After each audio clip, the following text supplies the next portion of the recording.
Loh Eca, panjenengan badhe tindak pundi? Kula badhe dateng kantor guru. Nggih, kula badhe dhateng mriku. Nanging nyuwun pangapunten rumiyin Eca, kula kepengin matur setunggal. Inggih Rizka, kados pundi?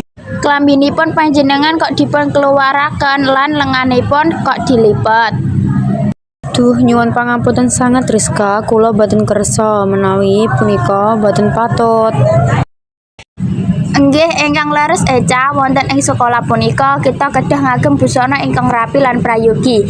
Klambi prayoganipun dipun lebokaken lan lenganipun dipun betahaken supados ngajeni para guru saha ngurmati aturan. Inggih matur suwun sanget sampun dipun ngelingaken sapunika badhe kula rapikaken sakeca.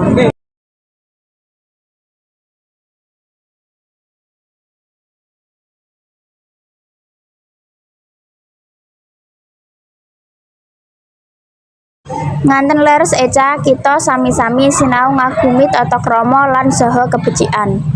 Inggih Rizka, mugi klambi kula sampun rapi, monggo kita tindak bebarengan. Sae sanget Eca, mugi dinten punika pinaringan kauntungan lan berkah. Amin, matur suwun sanget-sanget Rizka.